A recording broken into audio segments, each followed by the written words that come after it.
Samsung's latest tablets were made official at CES in January, and now we have the Galaxy Tab Pro 8.4 on hand, and it's time to get it out of the box. I'm Taylor Martin, this is Pocketnow, and this is our unboxing of the Galaxy Tab Pro 8.4.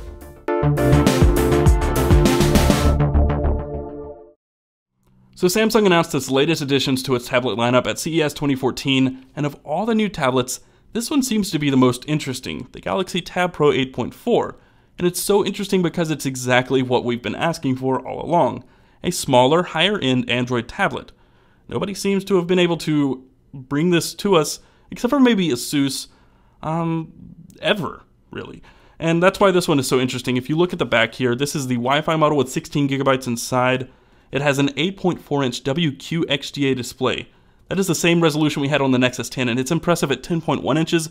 At 8.4, it's even more impressive. That's 359 ppi. It has a Snapdragon 800 inside with a 2.3 GHz quad-core Crate 400 CPU, 8-megapixel camera, 2-megapixel camera on the front, 4800 mAh battery, and 2 GB of RAM. So the specifications on this thing are very impressive. Of course, you can see on the box here, it has an IR blaster as well. But the one thing it's missing, because it's a Tab Pro, is the S Pen. It has no S Pen, so that's my only qualm with this tablet, but let's get inside the box and see exactly what it's about, what it's made of, and what it has to offer. As you can see, the box opens up very easily. This is the standard Samsung packaging, you know, the wood grain like box with soy ink. It's printed in soy ink. So here's the tablet. We'll set that to the side really quickly as we take a look under this flap that I can't seem to get open.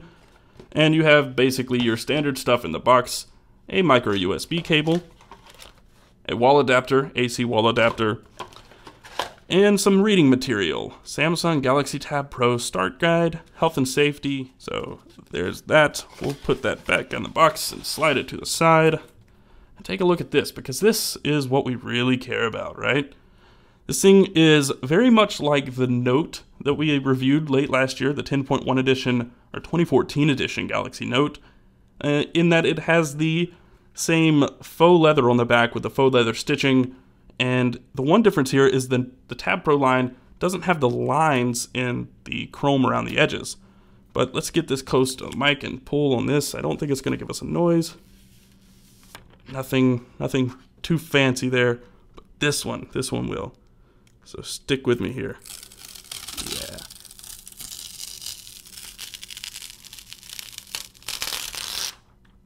You always complain that I yank that paper off, the plastic off too quickly. So I did it very slow for you. You're welcome. So if we take a look around the hardware, you see that you've got a 3.5mm headphone jack on the top, and on your right edge, or your top edge if you're holding it in landscape, you have a power button, volume rocker, and your IR blaster.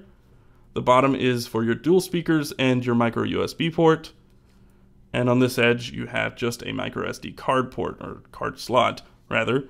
You still have your standard Samsung button layout, but it's a little different. It's very slightly modified. This one has, as we've seen on the Galaxy S5 now, the the recent tasks button, recent apps, home and back. So it doesn't have the menu button anymore, which is nice. I guess it adheres to Android guidelines now. And if we take a look at the back here, you see that this one is very much like your Note series with the leathery, or the faux leather and the faux stitching.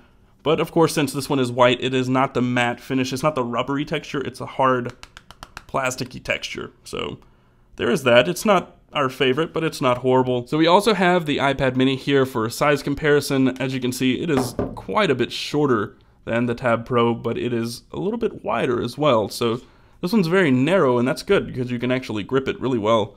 I don't have long fingers, and I can still wrap my hand around the backside of this thing. And we also have the Note 8.0. The Galaxy Note 8.0. It is wider as well and also shorter, so that just goes to show how narrow these bezels are on the side. That's a really good thing, I think, for a tablet like this. So before we jump off here, we're going to take a look at what the screen looks like, because that is really the standout feature of this tablet. Of course, you've got your new My Magazine view, but this display, oh my gosh, it looks great.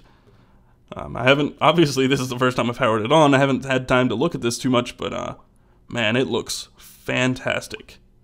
So we'll definitely be looking forward to getting into this thing and taking a closer look at the display and seeing games and all kinds of other content on it, so especially with the Snapdragon 800. So stay tuned to see more of this tablet, as well as comparisons with other tablets and the full review on this sometime next week and in the following weeks. And until then, I'm Taylor Martin, and I will see you next time. Folks, that's going to do it. If you enjoyed the video, be sure to click the thumbs up button below and subscribe to the channel to see more videos in the future, as well as more Galaxy Tab Pro 8.4 coverage. Be sure to follow us in all the usual places, Twitter, Facebook, and Google Plus at Pocketnow. I'm Taylor Martin. You can find me on Twitter at CasperTech, and I will see you next time.